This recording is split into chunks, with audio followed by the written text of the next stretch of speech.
Welcome to GDR news bulletin. ముందుగా headlines. Pahalgam దాడి వార్షికోత్సవం సందర్భంగా పొరుగు దేశాలకు హెచ్చరికలు. రక్షణ మంత్రి రాజ్నాథ్ సింగ్.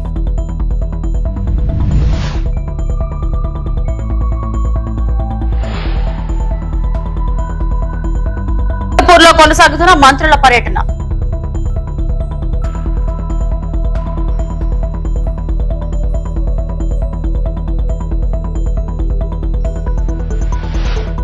కేరళలో జనసేన విస్తరణకు వేగం, పలువురు నాయకులు చేరేందుకు ముందుకు.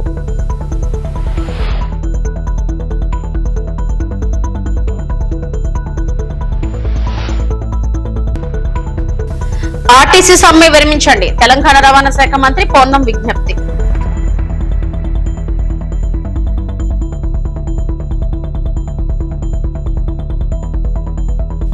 కేసీఆర్, హరీష్ రావులకు హైకోర్టులో big relief. Ghosh commissioner report పై స్టే.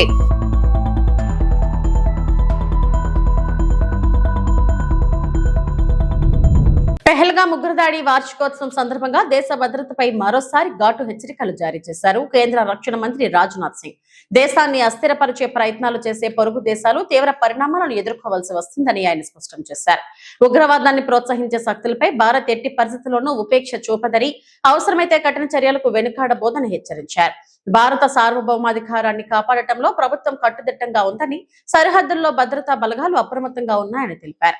దేశ ప్రజల భద్రతే తమకు అత్యంత ప్రాధాన్యమని రాజ్నాథ్ సింగ్ స్పష్టం చేశారు. ऑपरेशन सिंदूर में हमारी सेना ने क्या कमाल किया है, तो बतलाने की जरूरत है नहीं.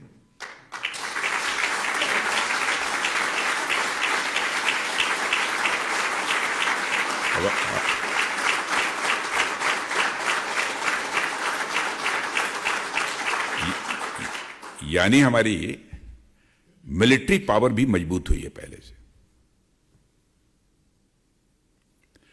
अब हम लोग कोई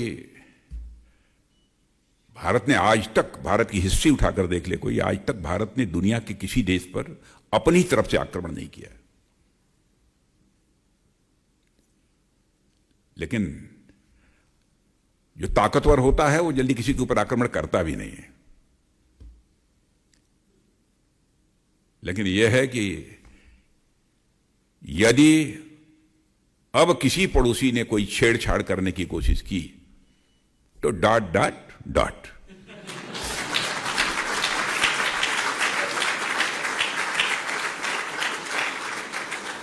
और पड़ोसी तो ठीक ठाक है, एक ही गड़बड़ है. సింగపూర్ లో ఏపీ మంత్రుల బృందం పర్యటన కొనసాగుతుంది. ప్రజలకు మెరుగైన పాలన, ఉత్తమ సేవలు అందించడంపై వారం రోజుల పాటు సింగపూర్ ప్రభుత్వం మంత్రులకు శిక్షణ ఇస్తుంది. ఇవాళ ఉదయం సింగపూర్ హోంమంత్రి షణ్ముఖంతో మంత్రులు భేటీ అయ్యారు. సింగపూర్ లో ప్రజల రక్షణకు తీసుకుంటున్న చర్యలు, ఆ దేశ చట్టాలపై షణ్ముఖం మంత్రులకు వివరించారు. నేషన్ ఫస్ట్ గవర్నెన్స్, రాజకీయ జవాబుదారీతనంపై ఇవాళ ట్రైనింగ్ ఇవ్వనున్నారు. మంత్రులు అనిత, నారాయణ, బీసీ జనార్దన్ రెడ్డి, అనగాని సత్యప్రసాద్, అచ్చెన్నాయుడు, సత్యకుమార్ సింగపూర్ వెళ్లిన వారిలో ఉన్నారు.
జనసేన పార్టీ అధినేత పవన్ కళ్యాణ్ నాయకత్వంపై విశ్వాసంతో జనసేన పార్టీ భావజాలానికి ఆకర్షితులై కేరళం రాష్ట్రంలోని వివిధ పార్టీలకు చెందిన నాయకులు, కార్యకర్తలు జనసేన పార్టీలో చేరేందుకు ముందుకొచ్చారు. జనసేన పార్టీని కేరళం రాష్ట్రంలో విస్తరించే ప్రయత్నాల్లో భాగంగా ఈ నెల 18న తిరువనంతపురంలో జనసేన పార్టీ ప్రధాన కార్యదర్శులు, గౌరవ ఆంధ్రప్రదేశ్ శాసన మండలి సభ్యులు శ్రీ కొణిదెల నాగబాబు మరియు ప్రధాన కార్యదర్శి శ్రీరామ్ తాళ్లూరి ఆధ్వర్యంలో కేరళ రాష్ట్ర ముఖ్య నాయకులతో సమావేశం నిర్వహించారు. ఈ సందర్భంగా పలు కీలక అంశాలపై వారితో చర్చించడంతో పాటు జనసేన పార్టీ పట్ల వారు ఆకర్షితులవడానికి గల కారణాలు, భవిష్యత్ కార్యాచరణ ప్రణాళికలపై విస్తృతంగా చర్చించడం జరిగింది.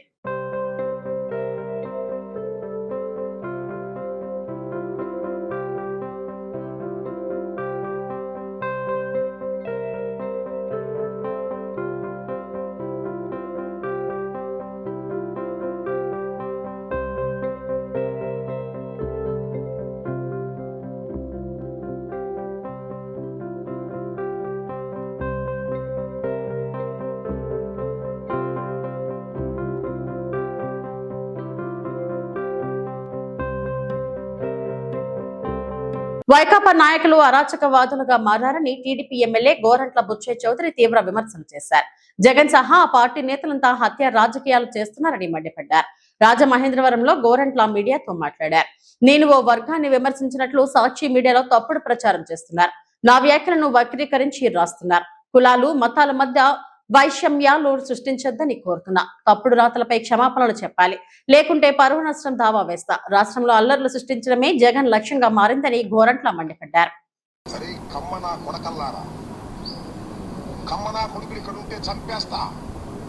చంద్రబాబు కమ్మనా కొడక ఏమన్నాడు?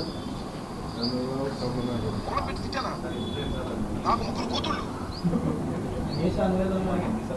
ఏం మాట్లాడాడు? కులాల గురించి మాట్లాడాడు. ముఖ్యమంత్రిని కమ్మనా కొడకని తిట్టాడు. ఏమండి, మేమేమైనా మాట్లాడామా? ఏ కులాన్ని ఎత్తామా? ఎవరైనా ఎత్తారా? తెలుగుదేశం నాయకులు కానీ పవన్ కళ్యాణ్ గారు కానీ ఏనాడన్నా? పవన్ కళ్యాణ్ ఎంత హ్యూమిలియేట్ చేసినా ఆయన మాట్లాడలేదే. నీ కడుపు మంట దుగ్ధ మీకు. ఇక రాలేము, ఈ రాష్ట్రంలో మళ్ళీ అధికారంలోకి రాలేము. బూతుల పంచాంగం, అధికారంలో ఉన్నప్పుడు బూతుల పంచాంగమే, అధికారం లేనప్పుడు బూతుల పంచాంగమే.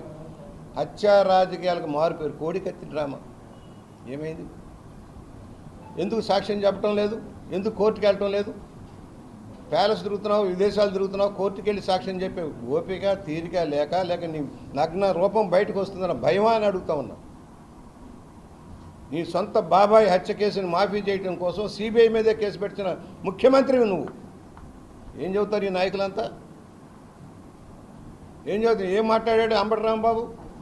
ఏం మాట్లాడుతుంది రోజా? ఏం మాట్లాడుతుంది పేరు నాని? ఏం మాట్లాడుతుంది జోగి రమేష్? మీరు చేసిన బియ్యం కుంభకోణాలు, మీరు చేసిన మైనింగ్ కుంభకోణాలు, కాంట్రాక్ట్లో దోపిడీ, మద్యంలో దోపిడీ, అన్ని విచారణ జరుగుతున్న బాధ.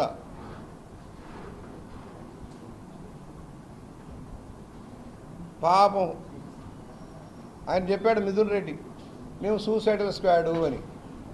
అంటే వీళ్ళు ఆల్రెడీ జగన్మోహన్ రెడ్డి గంగలో కలిపాడు. ఇక మొన్న బ్యాలెన్స్ కూడా గంగలో కలపాలన్న ఆలోచనలో ఆయన ఉన్నాడు. వైఎస్ఆర్ పట్నం ఉన్న లక్షలాది మంది కార్యకర్తలు బలైపోయారు. ఏ పార్టీకైనా కార్యకర్తలే. ఎక్కడ దొరుకుతుందా, ఏం దొరుకుతుందా దాన్ని రాజకీయ పురాణంలో చూడటమే. ఎప్పుడైనా సాయం చేశాడే?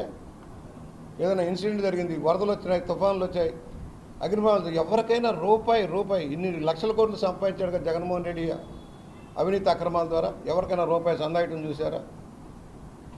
రూపాయి సాయం చేయడం చూసారా? ఏ జిల్లాలో, రాష్ట్రంలో ఆఖరి పులివెందులైన ఎవరికైనా సాయం చేశాడా? మేము చేస్తున్నాం. తెలుగుదేశం పవన్ కళ్యాణ్ గారు చేస్తూ ఉన్నారు. పవన్ కళ్యాణ్ గారు బాధితులను ఆదుకుంటూ ఉన్నాడు, భారీ ఎత్తున సాయం చేస్తూ ఉన్నాడు. నువ్వు చేసావా? ఎన్టీఆర్ ట్రస్ట్ చేస్తుంది, నువ్వు చేశారా? జేబులు నింపుకోవడమే మీ లక్ష్యం.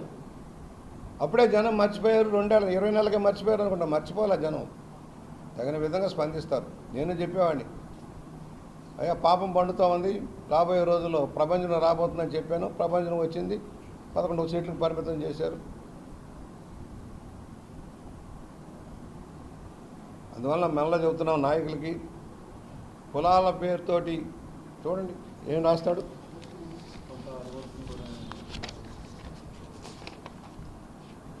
కులాన్ని తిట్టాడట. నాకు మతి భ్రమించింది. దిగజాడు వ్యాఖ్యలు. ఏంటి దిగజాడు వ్యాఖ్యలు?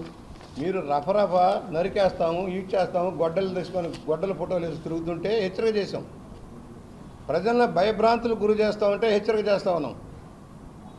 భయం కల్పించి ప్రజల మీద ఎక్కడ ఈ దుర్మార్గులు మళ్ళీ వస్తారో భయం కలుగుతుంది కనుకనే హెచ్చరిక చేస్తూ ఉన్నాం. నాకు మతి భ్రమించలా, మీకు మతి భ్రమించింది ఆల్రెడీ. ఏకసార్లు అయ్యారు, ఒకసారికే మతిపోయింది మీకు. రెండోసారి గెలిచి ఓపిక లేకుండా పోయింది నాయకులకి. 7 సార్లు గెలిచాను రా పిచ్చోళ్ళారా, 7 సార్లు గెలిచా వీళ్ళందరూ సపోర్ట్తో. రేపు పొద్దున ఏంటి సాక్షిలో వేయటం, కాపుల్ని నరికేస్తా అన్నాడు బుచ్చి అంటాం, కాపులందరూ రెచ్చగొట్టడం, ఊళ్ళ మీదకి వెళ్ళండి, దాడులు చేయండి, నిరసనలు చేయండి, ధర్నాలు చేయండి. ఇది బడి. ఆర్టీసీ కార్మికులు సమ్మె విరమించాలని రవాణా శాఖ తెలంగాణ మంత్రి పొన్నం విజ్ఞప్తి చేశారు. ఆర్టీసీ పరిరక్షణ, ప్రజా శ్రేయస్సు కోసం సమ్మె విరమించాలని కోరారు. సమస్యకు సమ్మె పరిష్కారం కాదన్నారు. కార్మికుల సమస్య పరిష్కారానికి కమిటీ వేసినట్లు తెలిపారు. 4 వారాల్లోపు నివేదిక ఇవ్వాలని కమిటీని ఆదేశించామన్నారు. 32 అంశాల్లో 29 వెంటనే పరిష్కారం చేయదగినవని, ఆర్టీసీ విలీనం, గుర్తింపు సంఘాల ఎన్నికలు అంశాలు పెండింగ్ లో ఉన్నాయన్నారు. ఈ విషయాలపై సీఎం, డిప్యూటీ సీఎం దగ్గర చర్చిస్తామన్నారు. అసలు అధికారులు ఊహించలే వీళ్ళు సమ్మె పోతారని. బయటికి వెళ్లి ఫోన్లు మాట్లాడుకున్న తర్వాత సమ్మెకు వేరు, మీరు కాదంటే ఆ అధికార బృందం నలుగురితో మీరు అడగచ్చు. మాట్లాడి 4 గంటల పేషెంట్స్ హియరింగ్ చేసిన తర్వాత వాళ్ళు పూర్తిగా ఒక అన్ని అవగాహన కలిగించుకొని తప్పకుండా మేము గౌరవ ఉప ముఖ్యమంత్రి గారు రాష్ట్రంలో లేరు, మాట్లాడిన తర్వాత మీకు చెప్తామని చెప్పినారు. ఇక్కడ ఉండి 4 రోజుల నుంచి వారు చెన్నైలో ఉన్నారు. మాట్లాడతామని చెప్పిన తర్వాత కూడా బయటికి వెళ్లి మళ్ళీ వచ్చి ఏం మాట చెప్పకుండానే మేము మాట్లాడుకుంటామని చెప్పి వెళ్ళిపోయి వాళ్ళు సమ్మెకు సంబంధించిన 9 గంటల 5 నిమిషాలకు వాళ్ళు ప్రెస్ కు లీక్ చేయడం జరిగింది.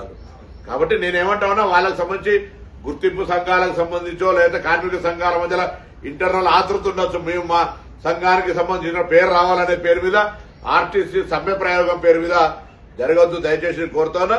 మరొక్కసారి ఏదైతే పనిభారం అంటా ఉన్నారో, ఏదైతే ఆర్టీసీ కార్మికులకు సంబంధించినటువంటి కొంత వేధింపు కింద అధికార యంత్రాంగం ద్వారా జరుగుతుందంటున్నారో అటువంటి అన్నింటినీ అవసరమైతే డిపో వారీగా సమీక్ష చేసి అక్కడ స్థానిక శాసనసభ్యుడిని, జిల్లా కలెక్టర్ను, ఎస్పీని కూర్చోబెట్టి అటువంటి పని ఒత్తిడి ఉంటే దాన్ని పరిష్కారం చేయడానికి మేము సిద్దమో.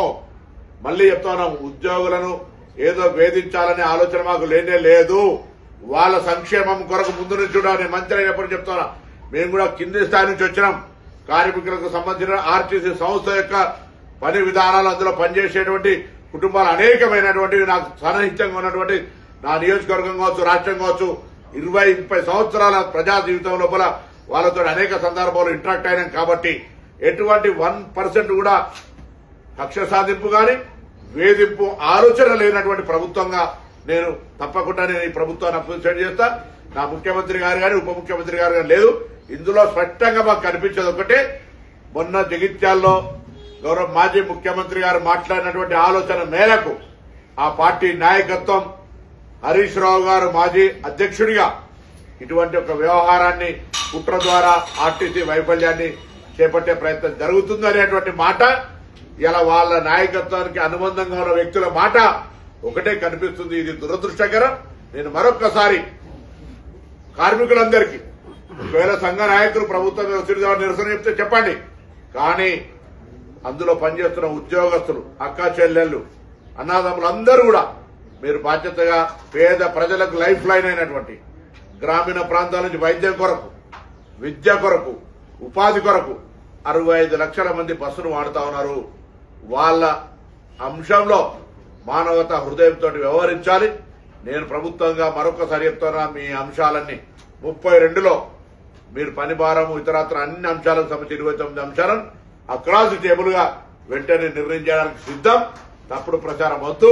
ఆ 3 అంశాలకు సంబంధించి సాంకేతికమైన అంశాలను 4 అధికారుల కమిటీ అది కూడా పరిష్కారం 4 వారాల లోపల చూపెడుతుంది అనే మాటని సందర్భంగా మనం చెప్తున్నాం. తెలంగాణ హైకోర్టులో కేసీఆర్, హరీష్ రావులకు బిగ్ రిలీఫ్ లభించింది. జస్టిస్ ఘోష్ కమిషన్ రిపోర్ట్ ను హైకోర్టు నిలిపివేసింది. ఈ రిపోర్ట్ ఆధారంగా చర్యలు తీసుకోవద్దని హైకోర్టు ఆదేశించింది. ఇక ఈ అంశంపై మాజీ మంత్రి హరీష్ రావు స్పందించారు. గత బీఆర్ఎస్ ప్రభుత్వం మీద బురద జల్లాలని, ఏదో ఒక రకంగా రాజకీయ లబ్ధి పొందాలని ఆ రోజు ఎన్నికల ముందు ప్రయత్నం చేసినారు. ఇప్పుడు కూడా గత 2 సంవత్సరాలుగా అదే ప్రయత్నం చేస్తూ వచ్చారు. రకరకాల లీకులను పంపుతూ అక్రమ కేసులు బనాయిస్తూ ఏదో ఒక రకంగా బీఆర్ఎస్ పార్టీపై బురద జల్లే ప్రయత్నం చేసినారు.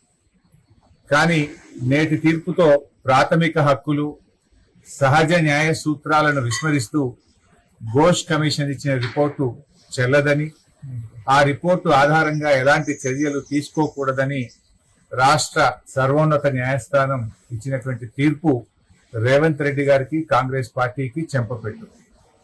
ఇప్పటికైనా రేవంత్ రెడ్డి గారు ఈ చిల్లర రాజకీయాలు మాని ఆ కుంగిన 2 పిల్లర్లను వెంటనే మరమ్మతు చేసి రాష్ట్ర రైతాంగానికి సాగునీరు అందించాలని చెప్పి కోరుతా ఉన్నాం. ఎందుకంటే ఇప్పటికే 2.5 సంవత్సరాలు విలువైన సమయాన్ని వృధా చేశారు.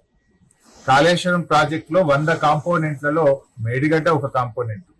ఆ మేడిగడ్డలో ఉండే పదుల సంఖ్యలో ఉండే పియర్స్ లో 2 పియర్స్ మాత్రమే కుంగినాయి. దాన్ని మరమ్మతు చేయకుండా 1,00,000 కోట్లు కొట్టుకుపోయినాయని, కూలిపోయిందని, కూలేశ్వరమైందని పదే పదే మాట్లాడుతూ ఒక అబద్ధాన్ని 100 సార్లు చెప్తే నిజమవుతుంది అనేటువంటి విధంగా గోబల్స్ ప్రచారానికి కాంగ్రెస్ పార్టీ పాల్పడ్డది. సో ఇవాళ తీర్పు మేము స్వాగతిస్తా ఉన్నాం. ఇప్పటికైనా రేవంత్ రెడ్డి గారు వెకిలి చర్యలు మాని, చిల్లర రాజకీయాలు మాని ఆ 2 పిల్లర్లను మరమ్మతు చేసి రాష్ట్ర ప్రయోజనాలు కాపాడాలని కోరుతా ఉన్నాం. ఎప్పటికైనా కాళేశ్వరమే ఈ రాష్ట్రానికి ప్రాణాధారం అవుతుంది. హైదరాబాద్ తో సహా మరి 70% తెలంగాణకు త్రాగునీరు అందించే ప్రాజెక్టు కాళేశ్వరం ప్రాజెక్టు. మరి దాదాపు 37 లక్షల ఎకరాలకు సాగునీరు అందించే ప్రాజెక్టు కాళేశ్వరం ప్రాజెక్టు. రాజకీయాలకు అనేక అవకాశాలు ఉన్నాయి, రాజకీయాలు చేయడానికి అనేక వేదికలు ఉన్నాయి. కానీ రాష్ట్ర ప్రయోజనాలను ఫలంగా పెట్టి రాజకీయాలు చేయకూడదు. ఎమిగ్నూరు కోఆపరేటివ్ స్టోర్స్ ఆధ్వర్యంలో దుకాణాల నిర్మాణానికి భూమి పూజ చేసిన MLA doctor BV Jayanageswara Reddy. Emmiganur cooperative stores limited ఆధ్వర్యంలో నూతన దుకాణాల నిర్మాణానికి నిర్వహించిన భూమి పూజ కార్యక్రమంలో ఎమ్మెల్యే డాక్టర్ బివి జయనాగేశ్వరరెడ్డి పాల్గొన్నారు. ఈ సందర్భంగా కోఆపరేటివ్ స్టోర్స్ చైర్మన్, డైరెక్టర్లు, ఇన్ఛార్జ్ కార్యదర్శి, ఏఎంసీ చైర్మన్ మరియు టీడీపీ కమిటీ సభ్యులతో కలిసి భూమి పూజను నిర్వహించారు. పట్టణ అభివృద్ధిలో భాగంగా ఈ దుకాణాల నిర్మాణం చేపడుతున్నామని, కూటమి ప్రభుత్వం అన్ని వర్గాల ప్రజల అభివృద్ధికి కట్టుబడి పనిచేస్తుందని ఎమ్మెల్యే డాక్టర్ బివి జయనాగేశ్వరరెడ్డి తెలిపారు. ఈ కార్యక్రమంలో కోఆపరేటివ్ స్టోర్స్ చైర్మన్ గట్టు ఆల్తాఫ్, డైరెక్టర్లు బోయ రాఘవేంద్ర, వడ్డే రవిచంద్ర, కుమ్మరి లక్ష్మణ, పర్సన్ ఇన్ఛార్జ్ ఎం రామరాజు, ఏఎంసీ చైర్మన్ కుర్మ మల్లయ్య, టీడీపీ పట్టణ కమిటీ సభ్యులు, స్థానిక నాయకులు, కార్యకర్తలు పాల్గొన్నారు.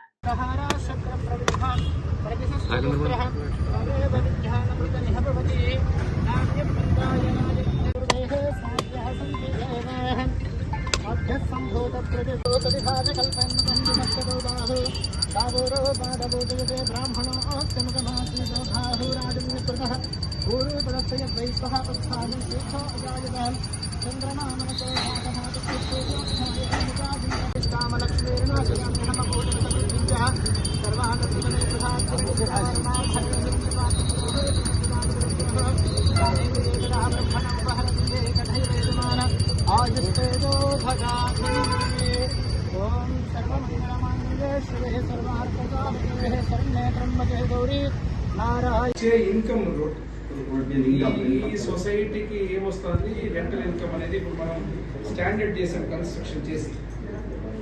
దీని ద్వారా ఈరోజు ఏమైతే పర్మనెంట్ ఇన్కమ్ అవుతుంది, ప్లస్ వాళ్లకు రోడ్డు వైడనింగ్ మనకి ఇబ్బంది కాకుండా పర్మనెంట్ స్ట్రక్చర్ చేస్తాము. అక్కడికి వస్తుంది మిల్క్ సొసైటీకి సంబంధించిన సొసైటీ విధి విధానాలు ఇది ఊరికి తిన్నాం ఇట్లా ఏమనుకోద్దని ఇట్లంటానని. జనసేన ఎమ్మెల్యే ఆరో శ్రీధర్ బాధితురాలు హర్షవీణ మరో వీడియో విడుదల చేశారు. ఆమె మాట్లాడుతూ, ఒక దరిద్రుడు నడి రోడ్డు మీద నన్ను కొట్టాడు. ఈసారి కొట్టడానికి వస్తే నోటుతో కాదు, నా చేతితోనే పని చెప్తాను అన్నారు. ఒక దెబ్బ మీ మీద పడ్డా మీ పరువు పోతుంది, మీ పార్టీ పరువు పోతుందన్నారు. ఆరో శ్రీధర్ని గురించి లాగాలి అంటే ఈస్ట్ గోదావరి ఏలేశ్వరం నుంచి విజయవాడ నోవటల్ వరకు లాగవచ్చన్నారు. శ్రీధర్ పక్కన నుండి నాపై దాడి చేయించాడు. మీరు పవన్ కళ్యాణ్ మాటకి, పార్టీకి గౌరవం ఇవ్వకుండా వద్దన్న పనిని పదే పదే చేస్తూ పార్టీ కార్యక్రమాల్లో పాల్గొంటూ కండువా ధరిస్తూ పార్టీ పరువు తీస్తున్నారన్నారు. అందరికీ నమస్కారం. నేను మీతో ఒక విషయం చర్చించాలనుకుంటున్నాను. ఇది నా బెయిల్కి సంబంధించిన విషయాలేం కాదు, కానీ పవన్ కళ్యాణ్ గారు నాకంటూ వదిలేసిన ఒకే ఒక్క ఛాన్స్ అరవ శ్రీధర్ చేసిన తప్పుని బయట పెట్టడానికి. అదే త్రిసభ్య కమిటీ, జనసేన త్రిసభ్య కమిటీ ఆన్ అరవ శ్రీధర్. ఇంకా దాన్ని వివరణ రాకముందే, ఇంకా దాన్ని ఫైనల్ జడ్జ్మెంట్ రాకముందే స్టిల్ ఎంత చెప్పినా సరే ఒక మనిషికి అదే పని రిపీట్ చేస్తూ ఉన్నాడు అంటే అతనికి పార్టీ నుంచి ఒక లెటర్ అయినా వచ్చి ఉండాలి, ఇండైరెక్ట్గా లెటర్ అయినా వచ్చి ఉండాలి. ఆ ఇండైరెక్ట్గా లెటర్ ఏమిటో మరి నాకు కూడా తెలీదు. అంత తప్పు లేనప్పుడు ఆ లెటర్ని బహిరంగంగానే బయట పెట్టొచ్చు జనసేన పార్టీ. కానీ అలా ఇండైరెక్ట్గా లెటర్ అనేది రిలీజ్ చేసిందో మరి వీళ్ళే అన్నీ వదిలేసుకొని బయట అలా కండువ కప్పుకొని ఒక కొత్త జెండా ఆవిష్కరిస్తూ తిరిగేస్తున్నారో నాకు అర్థం కావట్లేదు. ఒక దరిద్రుడు, ఒక పనికిమాలినోడు నన్ను కొట్టాడు రీసెంట్గా. వాడేదో పెద్ద సాధించేశాను, ఇంకిది మాట్లాడదు, నేనేం చేసినా సరే ఇది అసలు మాట్లాడే పొజిషన్లో లేదు, భయపడిపోయింది, ఇంకా కోడూరులో తిరగదు అనేసి అనుకుంటున్నారేమో. ఈసారి కొట్టడానికి రండి, నేను నా నోట్తో కాదు చేతికే పని చెప్తాను ఖచ్చితంగా. పరువు పోతుందని అవసరంగా ఒక్క దెబ్బ పడినా సరే మీ మీద మీ పరువు పోతుంది, మీ పార్టీ పరువు పోతుంది. అలాంటి పరిస్థితులు తెచ్చుకోవద్దండి. లాస్ట్ టైం నీ ఏజ్కి గౌరవం ఇచ్చో, లేకపోతే నేను షాక్లో ఉండేవు, నేను నిన్ను కొట్టలేదేమో. కాకపోతే ఈసారి నా నోటికి కాదు నా చేతికే పని చెప్పడం జరుగుతుంది. అండ్ పార్టీ కండువా ఎందుకు వేసుకుంటున్నారో మరి నాకు తెలీదు. ప్రజలే దీన్ని గమనించాలి. పార్టీ ఇంత నీచమైన సిచ్యువేషన్లో ఉందా అనేసి ప్రజలే గమనించుకోవాలి. పార్టీ కండువా ఎందుకు వేసుకున్నావు అని అడగడం పోయి ప్రజలందరూ సపోర్ట్ చేస్తున్నారు అంటే పీకే కల్ట్ ఫ్యాన్స్ అనుకుంటా. కాకపోతే మీ ఇంట్లో కూడా ఆడవాళ్ళు ఉంటారు, మీ ఇంట్లో కూడా అమ్మ, అక్క, చెల్లి, పెళ్ళాం, కూతురు ఉంటారు. వాళ్ళందరికీ కూడా సేమ్ సిచ్యువేషన్ రావచ్చు, రాకపోవచ్చు. అది చిన్నది కావచ్చు, పెద్దది కావచ్చు. సిచ్యువేషన్ మీ దాకా వస్తే తప్ప దాని సీరియస్నెస్ మీకు తెలియదు బ్రో.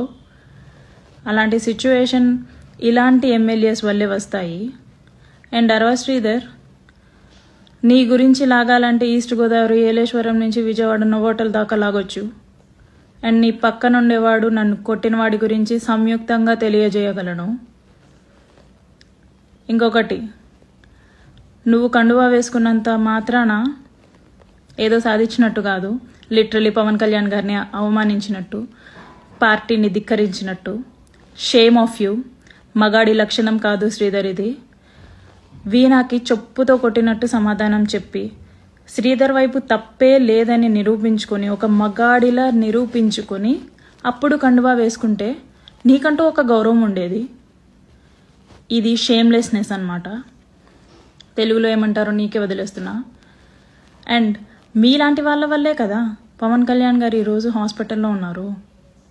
తెలంగాణ ఆర్టీసీని ప్రభుత్వంలో విలీనం చేయాలంటూ కార్మికులు తమకు న్యాయం చేయాలని డిమాండ్లను పరిష్కరించాలని కోరుతూ మెదక్ డిపో వద్ద ఆర్టీసీ కార్మికుల భారీ నిరసన చేపట్టారు.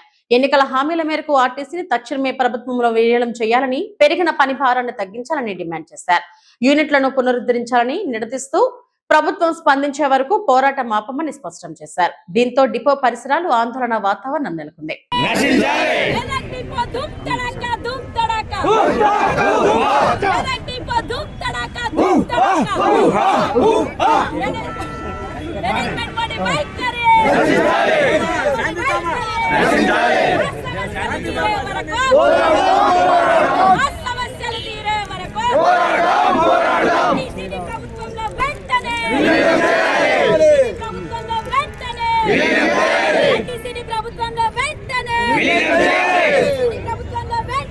తెలంగాణ రాష్ట్ర వ్యాప్తంగా మా ఆర్టీసీ జేఏసీ ఇచ్చిన పిలుపు మేరకు ప్రతి ఒక్కరం కూడా సమ్మెలో పాల్గొనడం జరిగింది. ముఖ్యంగా మా ప్రధాన డిమాండ్లు ఏంటంటే, ఆర్టీసీని ప్రభుత్వంలో వెంటనే రేవంత్ రెడ్డి గారు ఇచ్చిన సూచన మేరకు, రేవంత్ రెడ్డి గారు ఇచ్చిన మాట మేరకు మా ఆర్టీసీని వెంటనే ప్రభుత్వంలో విలీనం చేయాలి. అలాగే వెంటనే యూనియన్లను పునరుద్ధరించాలి, పెంచిన పని భారాన్ని తగ్గించాలి. మా న్యాయపరమైన డిమాండ్లను వెంటనే మాతో జేఏసీతో చర్చించి పరిష్కరించాలి. ఆర్టీసీని వెంటనే, ముఖ్యంగా ఆర్టీసీని వెంటనే ప్రభుత్వంలో విలీనం చేయాలని మా ఆర్టీసీ జేఏసీ తరఫున కోరడం జరిగింది. ఆర్టీసీని వెంటనే, ఆర్టీసీని వెంటనే, ఆర్టీసీని వెంటనే ప్రభుత్వంలో. కోనసీమ జిల్లా ముమ్మిడివరం ఐపోలవరం బాణాపురం గ్రామంలో శ్రీ శ్రీ శ్రీ తనుకుళ్ళమ్మ అమ్మవారి ఆలయంలో రాయపరెడ్డి సత్య సిద్ధు ఆధ్వర్యంలో రాష్ట్ర ఉప ముఖ్యమంత్రి పవన్ కళ్యాణ్ త్వరగా కోలుకోవాలని ప్రత్యేక పూజలు నిర్వహించారు.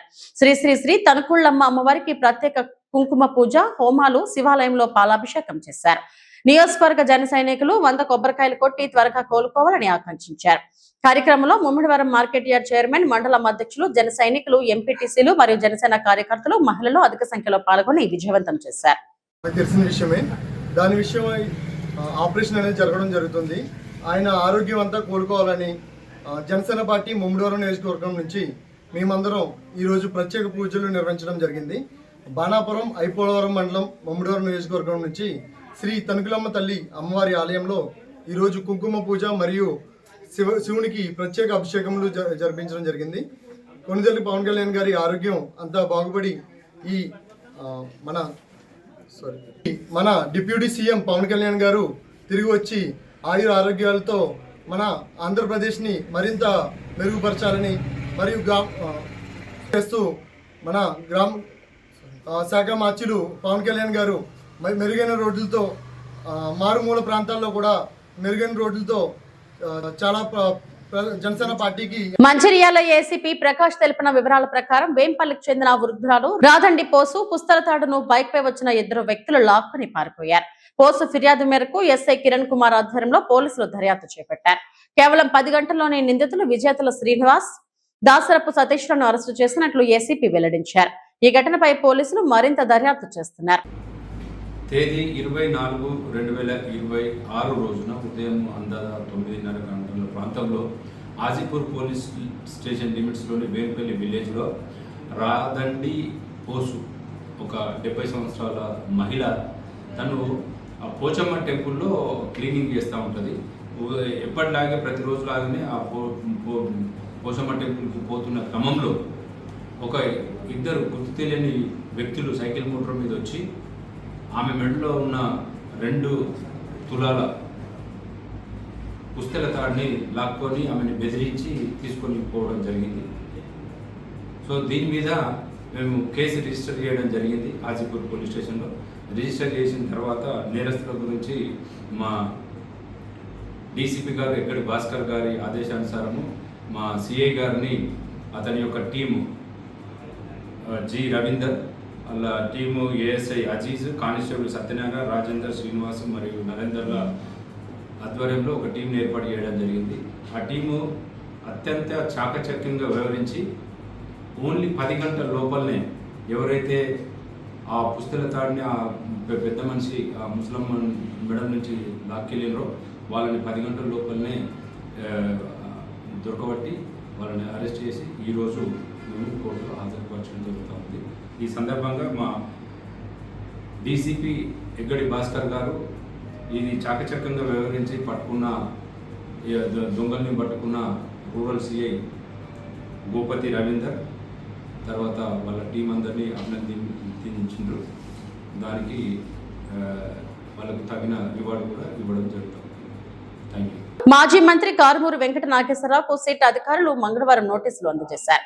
ఈ నెల 23న జరిగే విచారణకు హాజరు కావాలని కోరుతూ నోటీసులు తీసుకురాగా మాజీ మంత్రి కారుమూరి అందుబాటులో లేకపోవడంతో ఇంటి వద్ద గోడకు అతికించి వెళ్లినట్లు సమాచారం. అక్రమ మద్యం రవాణా కేసులో ఇటీవల మాజీ మంత్రి కారుమూరి వెంకట నాగేశ్వరరావుతో పాటు కుమారుడు కోడలపై సిట్ కేసు నమోదు చేసిన విషయం తెలిసిందే.